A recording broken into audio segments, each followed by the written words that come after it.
And today, Umany had held this press conference for one single reason, which is to ask, to question, and also to condemn the administration, to ask them why are they interfering and also meddling with the campus election that is upcoming.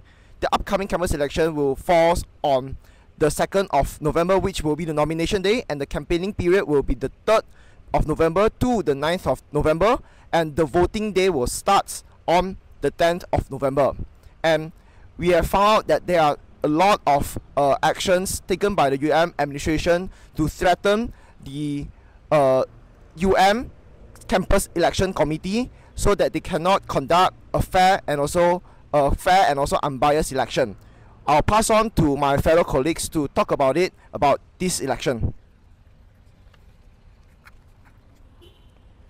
Good morning, everyone. I'm Lee Udong, the Secretary of Umany.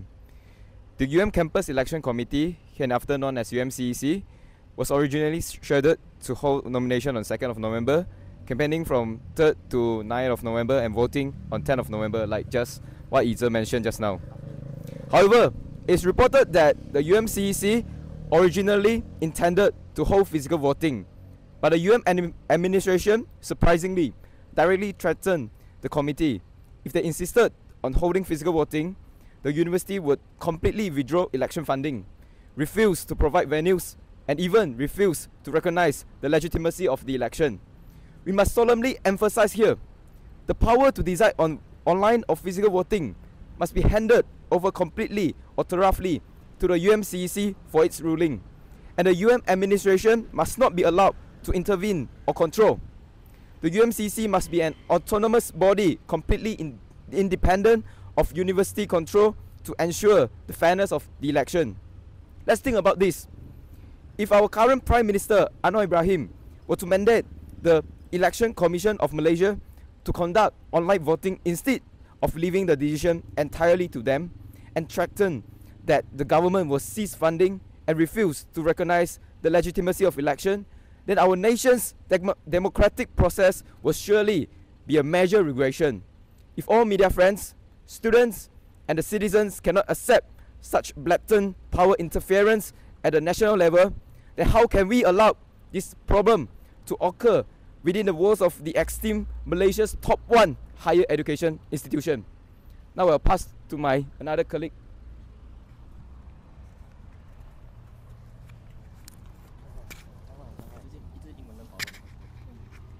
Good morning, I am Sydney, the Organizational Secretary of Umany. From the 1990s to 2010, the University Malaya campus election was conducted through physical voting managed directly by the university administration. Then, between 2010 and 2019, the system was changed to online voting, still under the university administration. It was not until 2019 that we finally saw the return of physical voting led by the Campus Election Committee, UMCEC, restoring the true spirit of campus democracy, student autonomy. However, since 2021, due to the impact of the pandemic, the election was reverted once again to online voting.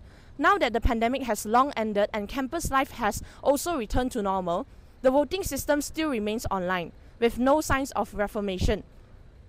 Physical voting is a manifestation of democratic values, allowing every student to vote in an anonymous, safe, and fair environment, to bravely cast their vote and express their genuine voice without having to fear being monitored, influenced, or even recorded. Most significantly, every stage of physical voting, from ballot printing to voting and vote counting, is entirely managed by the UMCEC, ensuring that the election process remains transparent, fair, and independent from the university authorities. This prevents any possible interference or behind-the-scenes manipulation. This brings us to an important question. Now that everything has already returned to normal, why does the university still insist on using its own online voting system?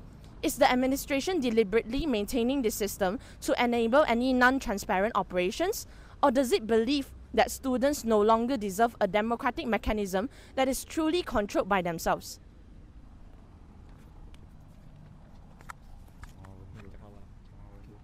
Hello friends from the media, and greetings to everyone in Universiti Malaya.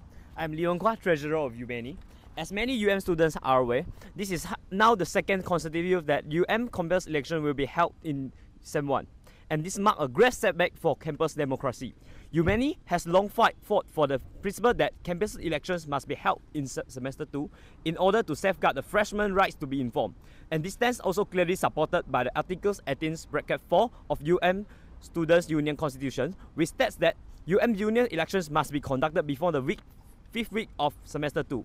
Only by holding elections in semester 2, first-year students can have sufficient time to learn about the different students' movement, understand their beliefs and manifestos, and make informed and independent decisions.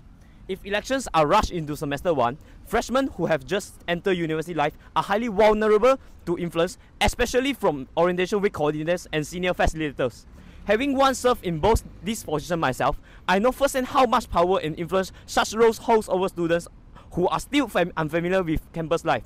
To hold elections during this period is a blatant institutional injustice.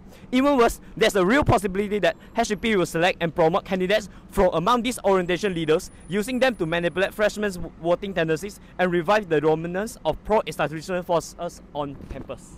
So to do a very quick conclusion on what our demands are towards all these incidents, I think my fellow comrades has illustrated the severity and also the dangerity of the campus autonomy, the campus democracy, and also the student autonomy now in University of Malaya. First, we like to demand that the University of Malaya administration, the establishment, to stop interfering and meddling with the student affairs, which especially is the students' campus election, because this should be an election that is purely and solely for the students, not for any other external parties, especially the establishment.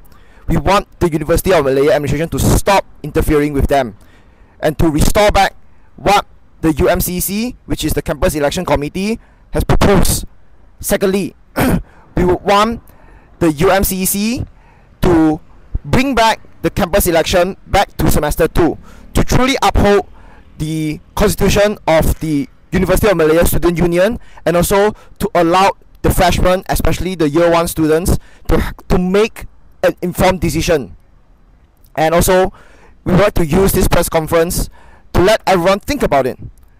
Is the pro-establishment culture coming back to University of Malaya? We can see that from all these instances from the AMSU that has been governed by the pro-Mahasiswa Alliance, been sidelined by the management. We have seen that a lot of pro-Mahasiswa Alliance has been suppressed and oppressed by the administration through a lot of examples.